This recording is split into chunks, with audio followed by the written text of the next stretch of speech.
शिव को तुमसे धन वैभव, शंकर भगवान को तुमसे ना धन चाहिए, शंकर भगवान को ना तुमसे वैभव चाहिए, शंकर भगवान को केवल तुमसे तुम्हारा निर्मल भाव और निर्मल स्वभाव चाहिए। केवल निर्मल भाव निर्मल स्वभाव के साथ। शंभु शरणे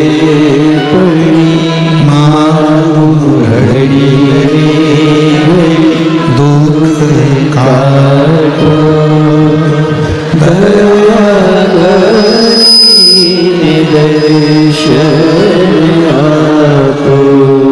शिव कथा कहती है, भगवान शंकर का चरित्र कहता है, शिव महापुराण की कथा कह रही है। एक भक्ति, एक विश्वास शिव के करीब में हमको लेकर जाता है। शिव महापुराण में किसी भी वस्तु की, सामग्री की या कोई चीज की मूलता नहीं कही। शिव महापुराण में अगर किसी चीज की बात कही गई है तो वो विश्वास की बात कही है, वो भक्ति और भरोसे की बात करी गई है, विश्वास। रामचरितमानस में भी शंकर भगवान को विश्वास कहा गया है। शिव जी को पूर्ण भरोसा और पूर्ण विश्वास की तुलना तुलसीदास बाबा ने दी है। और तुलसीदास बाबा ने जब पूर्ण तरह से भगवान शंकर को विश्वास कर दिया है, विश्वास की तुलना कर दी गई है, तो संपूर्ण जगत में, संपूर्ण जनमानस को ये देख लेना चाहिए कि विश्वास अगर होगा तो परमात्मा भी आपके सम्मुख में आकर खड़े हो जाएंगे, और अगर विश्वास नहीं है तो परमात्मा भी नहीं हो पाएंगे।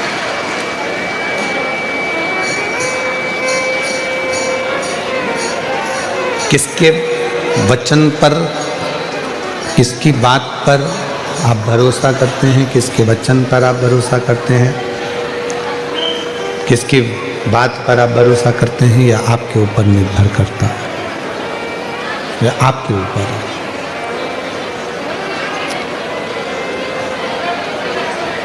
एक व्यक्ति ने प्रवचन में सुन लिया था कि जब कोई गिरता है तो उसको मेरा शिव अपने हाथ में झेलता है। उसने एक प्रवचन में सुना।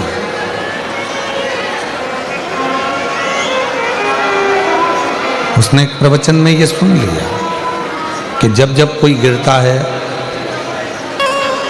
तो उसको भगवान भोलेनाथ अपने हाथों में झेलते हैं, अपने हाथों में परमात्मा झेलता है। ये उसने अपनी प्रवचन में, सत्संग में, कथा में सुन लिया।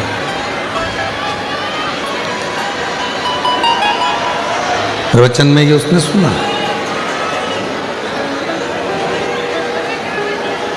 और जब उसने प्रवचन में ये सुना तो उसने ये विचार किया कि अब मैं प्रवचन में तो सुनकर आया हूँ, मैंने प्रवचन में तो ये सुना है कि गिरने पर परमात्मा अपनी गोदी में उसको झेल लेता।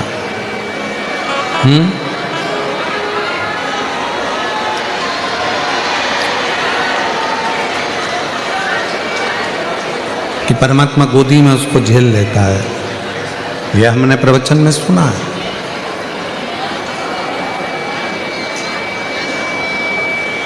पर गिर के नहीं देखा।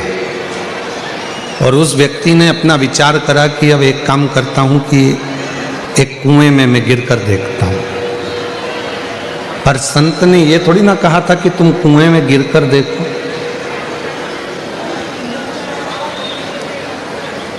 संत ये थोड़ी ना बोले हैं कि तुम कुएं में गिर कर देखो। संत ने तो कहा कि जब संसार का मनुष्य गिरता है तो उसको शिव अपने हाथों में झेल लेता है, भगवान शंकर अपने हाथों में झेल लेते। पर उस व्यक्ति ने वो सत्संग करने वाले, प्रवचन करने वाले के मुख का शब्द सुना, और सुनने के बाद में वो मुख का शब्द सुनकर कुएं में कूदने के लिए, कुएं में गिरने के लिए गया। और जब वो कुएं में गिरने के लिए गया तो उसके मन में आया कि प्रवचन देने वाले ने तो कह दिया कि जब कोई गिरता है तो शिव जी उसको झेलते हैं, और मान लो मैं कुएं में गिर गया, शिव जी नहीं आए झेलने के लिए, तो मैं तो मर ही जाऊंगा। एक काम करता हूं कि मैं कुएं में गिरूं भी और मरूं भी ना, भगवान आएगा तो ठीक है, नहीं आएगा तो ठीक है। पाँव में रस्सी बांध ली उसने और पेड़ से बांधकर रस्सी को वो कुएं में कूद गया। 2-3 दिन तक वो कुएं के अंदर लटका रहा, पर शिव नहीं आया, भगवान नहीं आया, भगवान पहुंचे ही नहीं। फिर जब भगवान वहां नहीं आए, वहीं से एक व्यक्ति निकल कर जा रहा था और उस व्यक्ति ने देखा कि कोई कुएं में पड़ा हुआ है। उसने जाकर पूछा, भैया मैं तुमको कुएं से निकाल देता हूं, मैं तुमको कुएं से निकाल देता हूं। तो उसने कहा नहीं नहीं, मुझे कुएं से मत निकालो। मैंने किसी के प्रवचन में सुना था कि जब कोई व्यक्ति नीचे गिरता है तो उसको शिव अपनी गोदी में झेल लेते हैं। भगवान शंकर उसको अपनी गोदी में झेल लेते हैं, मैंने ये प्रवचन में सुना।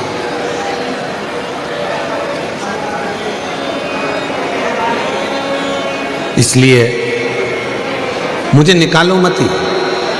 उस व्यक्ति ने कहा कि क्या तूने प्रवचन में ऐसा सुना था? हाँ, ऐसा ही सुना।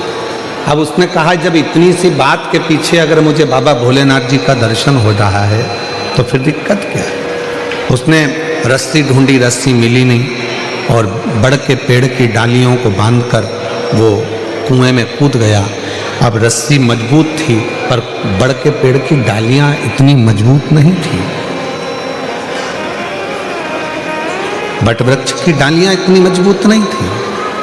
वो टूटने लगी और टूटने लगी तो वो जमीन जैसे ही टूटकर वो कुएं में गिरने लगा, और गिरते ही भगवान भोलेनाथ ने उसको अपने हाथों में झेल लिया, उसको अपनी गोदी में झेल लिया। जो रस्सी से लटका हुआ था, रस्सी से बंधा हुआ लटका हुआ है, और वो व्यक्ति जो रस्सी से 4 दिन से 5 दिन से लटका है, वो कह रहा है कि भोले बाबा मैं तो 4-5 दिन से लटका हुआ हूं, आप मुझे नहीं झेले। भगवान ने कहा कि तेरे मन में विश्वास नहीं है, भरोसा नहीं है, इसलिए तुझे ईश्वर नहीं झेल सकते। जहां भरोसा होता है, जहां विश्वास होता है, वहां ईश्वर होता है। जहां भरोसा या विश्वास नहीं होता वहां ईश्वर भी नहीं होता। मानो तो मैं गंगा मां हूं और ना मानो तो बहता। मान लिया वो गंगा जी, ना माना तो बहता हुआ पानी तो है ही, वो बह रहा है, चल रहा, वो बह रहा है, चल रहा। शिव विश्वास की एक मूर्ति है, भगवान शंकर भरोसे की एक मूर्ति है। आप अपने गले में रुद्राक्ष पहनते हो? हाथ उठाओ जरा, कितने लोगों ने पहने हैं? रखो रखो, पहनना चाहिए। क्यों? किसी पुराण में किसी देवता ने वचन नहीं दिया, किसी देवता ने किसी पुराण में वचन नहीं दिया। केवल एक पुराण है, शिव महापुराण, जिसमें शंकर भगवान पार्वती को वचन दे रहे हैं।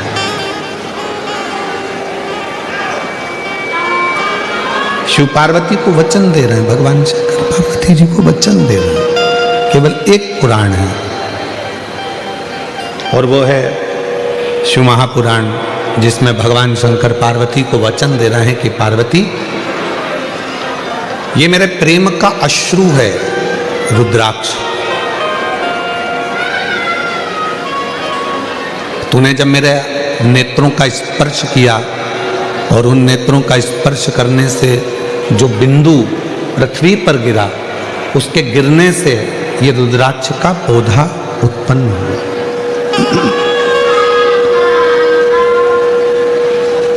रुद्राक्ष का पौधा उत्पन्न हुआ, ये मेरे प्रेम का प्रतीक है।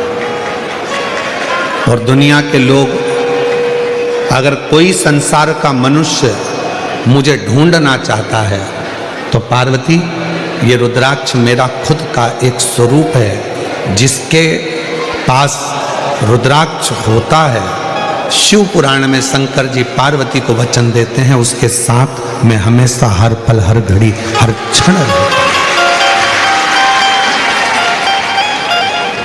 ऐसा कोई पल नहीं जाता, ऐसा कोई क्षण नहीं जाता, ऐसी कोई घड़ी नहीं जाती जिस समय पर मैं उससे दूर हो जाऊं। मैं उसके साथ में, उसके हर पल हर घड़ी हर क्षण उसके साथ।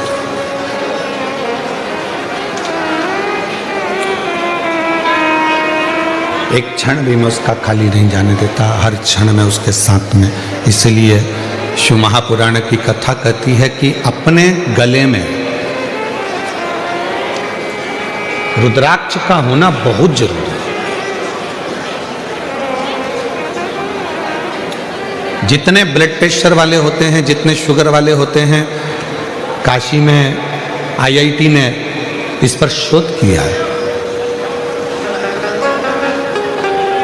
छोटू भाई, रुद्राक्ष पर IIT शोध करी है। बड़े बड़े साइंटिस्ट इस पर शोध करे हैं कि रुद्राक्ष के फल में, रुद्राक्ष में एक ऊर्जा, एक तत्व अलग से होता है जो तन पर आने के बाद हमारे ब्लड प्रेशर को और हमारी शुगर का लेवल बराबर कर देता है।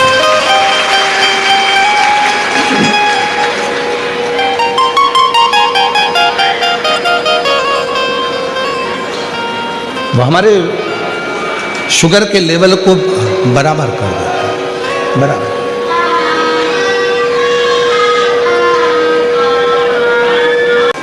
दुनिया में केवल एक बेलपत्री का वृक्ष ऐसा है जिसका बेल का फल बेल के पेड़ में लगा लगा यदि सूख भी जाता है तो सूखने के बाद बेल वृक्ष उसको वापस ताजा कर देता है, हरा कर देता है और वापस वो भर जाता है। केवल एक बेल का पेड़, बेल वृक्ष केवल ऐसा है जिसका फल पुनः वापस ताजा हो जाए। अगर किसी ने फल को नहीं तोड़ा, वो फल लगा हुआ और उस लगे हुए फल को कोई नहीं तोड़ रहा है तो वो फल लगा लगा लगा लगा लगा लगा वापस ताजा हो जाएगा, वापस निर्मल हो जाएगा।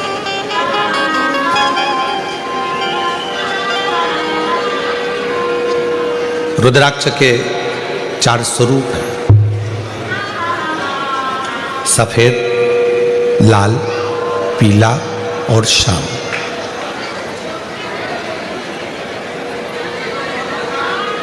एक सफेद रुद्राक्ष भी होता है, एक लाल रुद्राक्ष भी होता है, एक पीला रुद्राक्ष भी होता है, एक सफेद रुद्राक्ष भी होता है।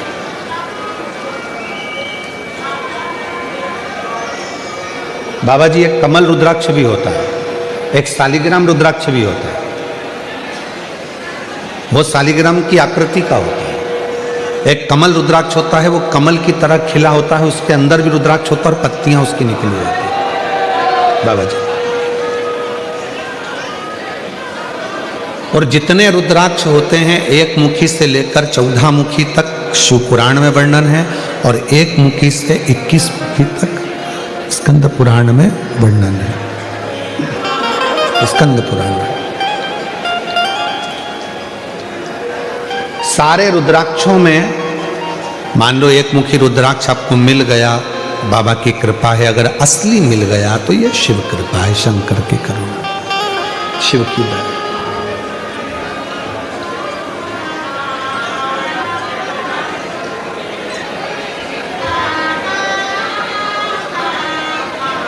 पर संपूर्ण रोग, संपूर्ण दुख, संपूर्ण तकलीफ, संपूर्ण बीमारी, संपूर्ण कष्ट, संपूर्ण समस्या का हल करने के लिए 2 रुद्राक्षों का महत्व कहा है। बहुत सालों के बाद ये बात निकली है व्यासपीठ से। हो सकता है आप लोगों के भाग्य होंगे सूरतवासियों के, तो ये कथा है।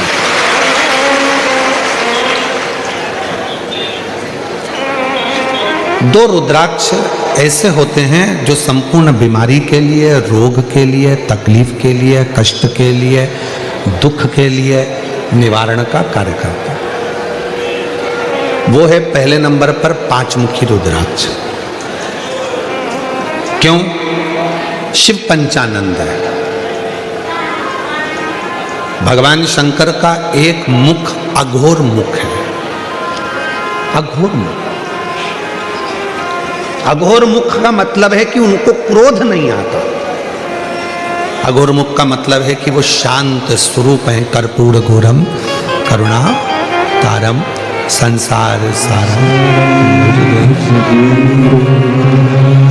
कर्पूर करुणा संसार सारम,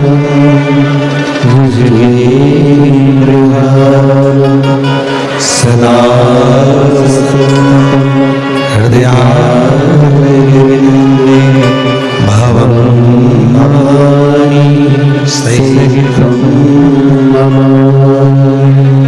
जैसे आरती होने के बाद में कर्पूर गौरम जब हम गाते हैं और उसमें कपूर को अग्नि में डालते हैं, कपूर को अग्नि में दिया जाता है। आपको सबको कथा में हमने पहले भी वर्णन किया कि कपूर किसका प्रतीक है। जो आरती के बाद में कपूर लगाया जाता है वो किसका प्रतीक है? यदि आपने पूर्व में शिव पुराणों को सुना होगा तो उसमें हमने वर्णन किया है। पूर्व में अश्वमेध यज्ञ होते थे। अश्वमेध यज्ञ का जो अश्व होता था वो पूरा दिग्विजय करने जाता था। फिर वो अश्व आता था और उस अश्व को अग्नि की साक्षी में दिया जाता है।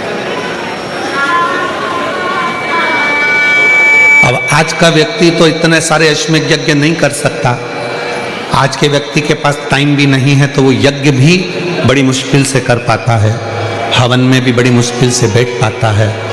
अश्वमेध यज्ञ का पुण्य कैसे प्राप्त हो? विश्वामित्र जी ने उस अश्वमेध यज्ञ के अश्व को कपूर बना दिया और उस यज्ञ कुंड में छोड़ा।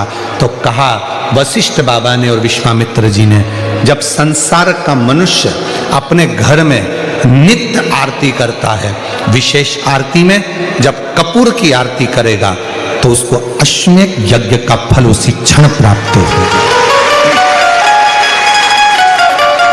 अश्वमेध यज्ञ का फल प्राप्त करने के लिए हम रोज आरती के बाद थोड़ा सा कपूर लगा देते हैं और हम बड़े प्रेम से गाते हैं कर्पूर गौरम करुणा। अश्वमेध यज्ञ का फल। पीला धागा बांध रहे हैं, क्यों बांधते हैं? किस लिए बांधा जाता है? उसको बांधने का केवल एक कारण होता है कि हम किसी दूसरे के बंधन में ना पड़ जाएं, तो वो बंधन बांधा था।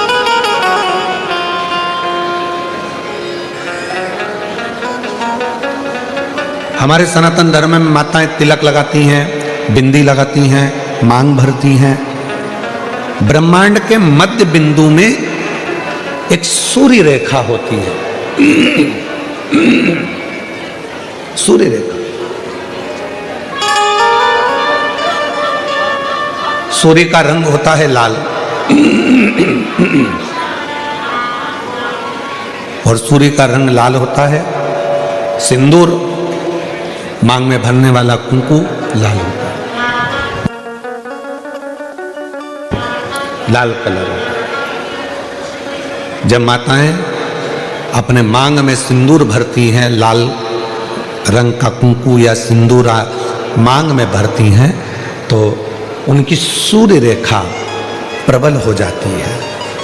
और यदि कोई माता पढ़ी लिखी भी नहीं होती है, कुछ भी ना पढ़ी लिखी है, तो भी अपने बच्चे को पढ़ाने की सामर्थ्यता उसमें तुरंत प्रकट हो जाती है। वो पढ़ा। छोटू भाई, पहले के समय में माताएं इतनी पढ़ी नहीं होती थी। जो बुजुर्ग माताएं हैं वो इतनी पढ़ी नहीं होती, पर अपने बच्चे को वो ज्ञान पूरा देती थी। अपने बच्चे को विद्वत्ता पूरी देती थी, विद्वत्ता ज्ञान पूरा देती।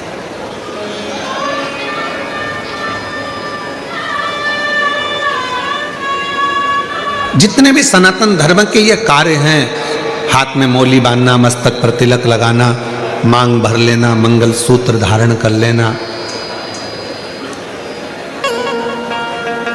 शादी के समय पर मंगल सूत्र गले में पहनाया जाता है। क्यों पहनाते हैं मंगल सूत्र? क्योंकि उस मंगल सूत्र में कुछ दाने काले होते हैं, कुछ दाने पीले होते हैं, कुछ दाने सोने के होते हैं पीले कलर के, कुछ काले कलर के होते हैं, और बीच में एक छोटा सा पिंडिल हो जाता है मंगल सूत्र। वो मंगल सूत्र शादी के मंडप में लड़का लड़की को इसलिए पहनाता है कि इस मंगल सूत्र को तुम देख लो, जैसा ये मंगल सूत्र है वैसा ही हमारा जीवन रहेगा।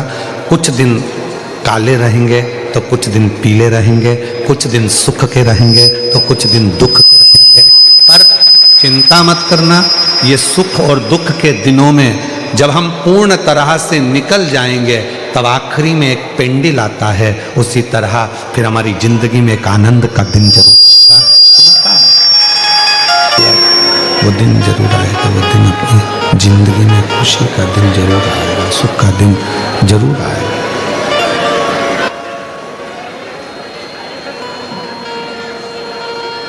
मंगलसूत्र हमें प्रेरणा दे रहा है। सुख और दुख आएंगे, जिंदगी है। कभी भी याद रखना, कोई महाराज तुमको मिल जाए और कह दे कि मैं तुम्हारी जिंदगी में दुख नहीं आने दूंगा, समझ लेना पक्का बेवकूफ बना रहा। तुमसे पैसे कमाना होंगे इसलिए वो कह रहा है कि तुम्हारी जिंदगी में दुख नहीं आने दो। भगवान राम जी की जिंदगी में दुख आया, इतने बड़े बड़े गुरु जी उनके थे। भगवान कृष्ण की जिंदगी में दुख आया, इतने बड़े बड़े गुरु जी उनकी जिंदगी में थे।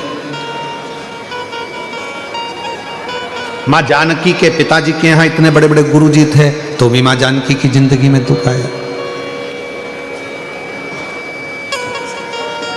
तो कोई तुमसे कह दे कि मैं तुम्हारे जीवन में कभी तुम्हें दुख नहीं आने दूंगा, मैं तुम्हें ऐसी विद्या बता दूंगा कि तुम्हें तकलीफ नहीं आएगी, या मैं तुम्हारे को कहीं से गड़ा हुआ धन निकाल कर दे दूंगा, या मैं तुम्हारे लिए कोई ऐसा जादू फादू कर दूंगा, कहने में मत आना। आजकल बेवकूफ बनाने वाले बहुत घूम रहे हैं, इनके कहने में मत। अपना दुख अपने को काटना। अपने को छींक आई है, छींक आई तो पड़ोसी छींकेगा क्या? जम के बोलो, बच्चे छींकेंगे क्या? अपनी छींक अपन को छींकना। अपने को खांसी आई, अपने को खांसी। अभी हमारे गले में खराश आ रही थी और हम माइक बंद करके तुमको इशारे में बोले खराश लो, तो तुम्हारे खराशने से हमारा खराश बंद हो जाएगा क्या? अरे बोलो तो जम के, नहीं होगा। दुख तुम्हारा है। कबीरा बाबा ने कहा, गुरु की करनी गुरु भरेगा और चेले की करनी चेला। उड़ जाएगा हंस अकेला। आपके कर्म का भोग आपको भोगना है। हम क्यों कहते हैं कि शंकर जी के मंदिर जाओ, एक लोटा जल चढ़ाओ, घर का प्रत्येक बच्चा शिव के मंदिर जाए? क्यों कहते हैं? क्योंकि उसके कर्म का भोग उसको भोगना है। आज से अगर वो मंदिर जाना चालू कर देगा, लोटा भर के जल चढ़ाना चालू कर देगा, तो उसकी जिंदगी वो अच्छी बनाना प्रारंभ कर देगा, उसका जीवन सार्थक बनाना प्रारंभ।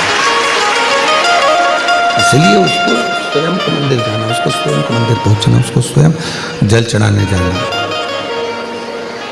उसको स्वयं को भगवत का भजन करना। कई माताएं कह देती हैं कि गुरुजी मेरा बेटा पशुपति व्रत नहीं करेगा तो मैं कर लूं। तो हमने कहा कि क्यों नहीं करेगा? बोलो उसको, तेरे ही भाग्य के लिए कर रहे हैं ना, तू अपने लिए ही कर रहा है ना, कर। शंकर के मंदिर में एक लोटा जल तू अपने लिए चढ़ा रहा है ना, चढ़ा।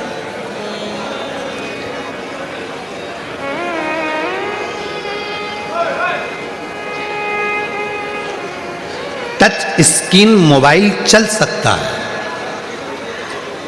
ये हो सकता है, पर टच पुण्य नहीं हो सकता। पाप भी तुम्हारा है और पुण्य भी तुम्हारा।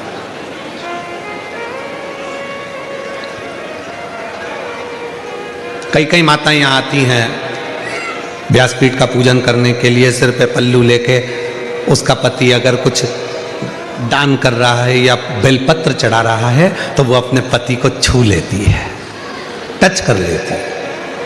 तो हमने एक दो माताओं से पूछा इससे क्या होता है, तो कहा 50-50 आधा। हमने कहा ठीक है,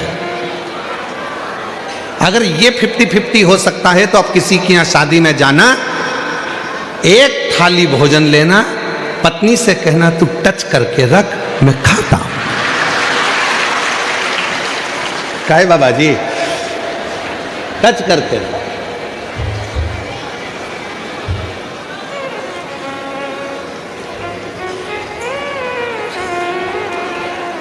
समोसा तुम खाओगे और पत्नी से कहो टच कर ले, स्वाद आया ना।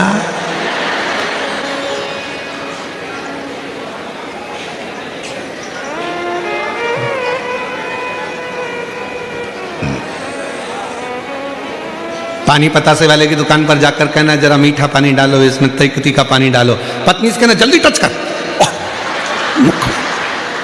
स्वाद आया ना।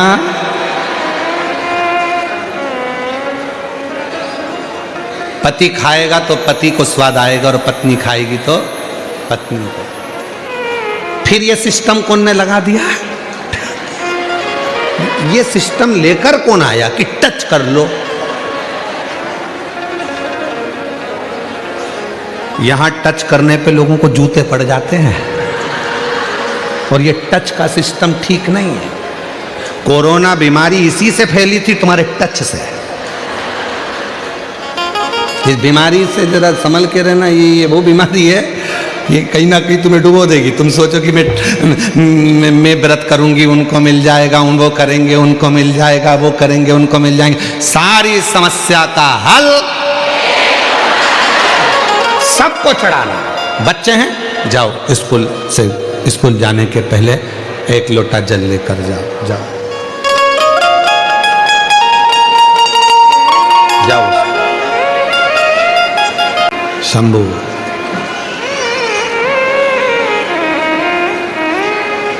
एक बार जोरदार ताली बजाओ इन सभी स्कूल बच्चों के लिए जो सुंदर प्रेरणा आनंद लेकर हैं। तो टच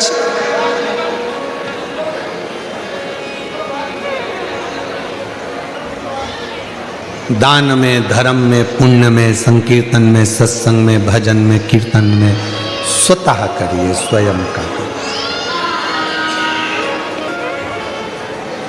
हाथ में खुजाल चल रही है और तुम पड़ोसी से कह रहे हो तो तेरे हाथ में खुजाल नहीं, उससे मतलब अपने को स्वयं खुजाना पड़ेगा, अपने को स्वयं खाना पड़ेगा, स्वयं अपने को छींकना पड़ेगा, स्वयं। कोई दूसरा नहीं करेगा, हमारा स्वयं को करेगा।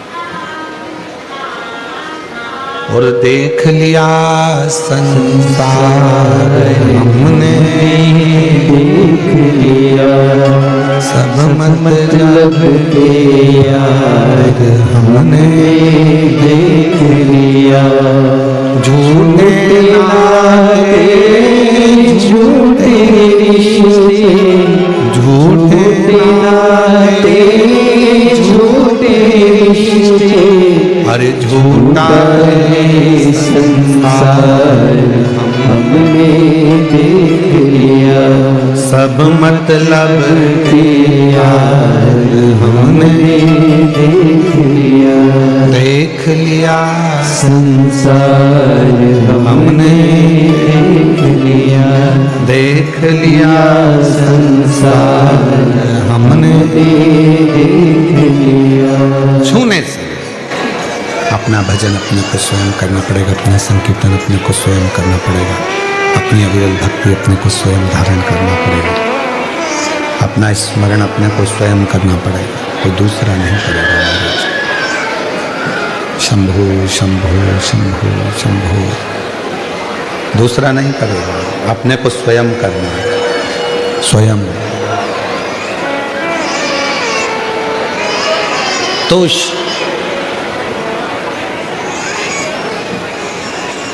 दो रुद्राक्ष, एक मुखी से 14 मुखी के बीच में, एक मुखी से 21 मुखी के बीच में, 1 से 14 के बीच में, 1 से 21 के बीच में दो रुद्राक्ष हैं।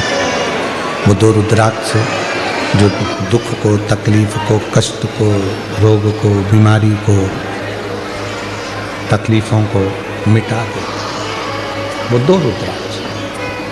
पहले नंबर का रुद्राक्ष है कितने मुखी? जम के बोलो, 5 मुखी।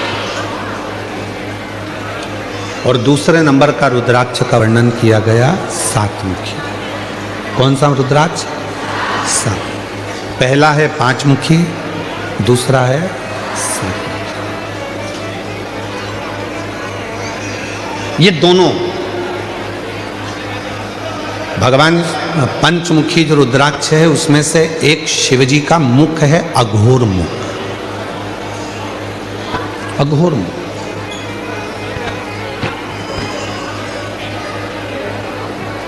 ये लोग कहते हैं अघोरी है, ये अघोर साधना करता है,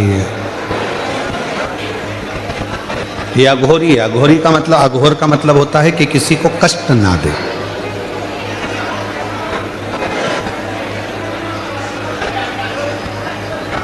सच्चा यदि कोई संत होगा, सच्चा यदि कोई गुरु होगा, सच्चा यदि कोई तपस्वी होगा, सच्चा यदि कोई संत होगा तो जिंदगी में कभी किसी को बद्दुआ नहीं देगा, कभी किसी को अपशब्द नहीं कहेगा, कभी किसी को ताना नहीं देगा, कभी किसी को गाली नहीं देगा, कभी आड़ा तेरा कहेगा ही नहीं। जमीन पर इनका कोई मकान नहीं है, जमीन पर कोई इनका आश्रम नहीं है, जमीन पर इनका कोई बैंक में अकाउंट नहीं है।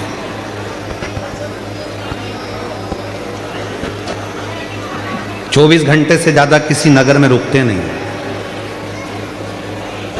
और एक देश में भी 24 घंटे ही रहते हैं, अगले देश में पहुंच जाते हैं।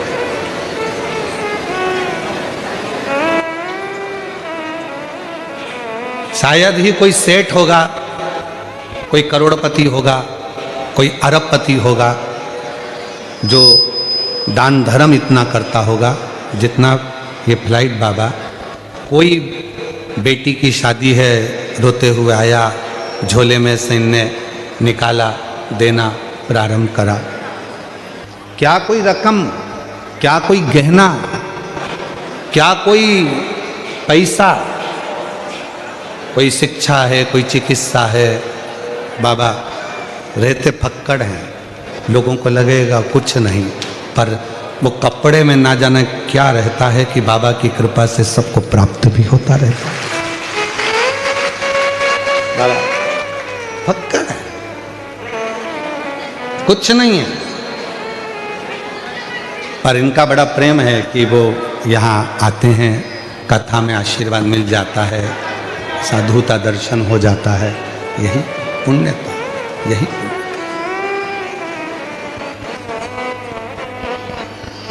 और ये प्रेरणा भी देते हैं कि अपनी जिंदगी को खुश होकर जियो, अपने जीवन को आनंदमय जियो।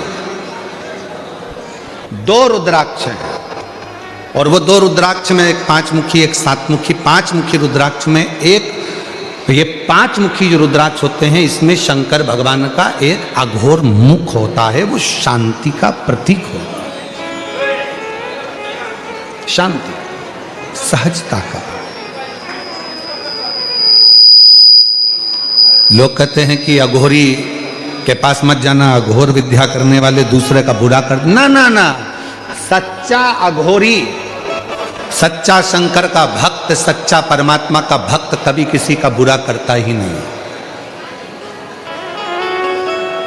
चलो उठाकर देखिए अपने शास्त्रों को, बड़े बड़े ध्यान से उठाकर देखना आप, कहीं सियोर वाला महाराज गलत तो नहीं बोल दिया। उठाकर देखिए पुराने पुराने शास्त्रों को। प्रहलाद जी ने भगवान का भजन करा, 4 वर्ष की आयु में भगवान का दर्शन हुआ। बोलो हुआ कि नहीं हुआ? ध्रुव जी ने 4 वर्ष की अवस्था में भगवान का भजन करा, ध्रुव को भगवान का दर्शन हुआ। बोलो हुआ कि नहीं हुआ? मीराबाई ने भजन किया, मीराबाई को गिरधर गोपाल का दर्शन हुआ 6 वर्ष की आयु में। नामदेव जी महाराज ने भजन करा, 5 वर्ष की आयु में दर्शन किया। संत तुकाराम जी ने 3 वर्ष की आयु में भगवान का दर्शन करा। मुक्ताबाई, जीजाबाई, जितनी भी माताएं संत, ये सब ने भगवान का दर्शन किया। रामकृष्ण परमहंस ने 9 वर्ष की आयु में भगवान का दर्शन किया।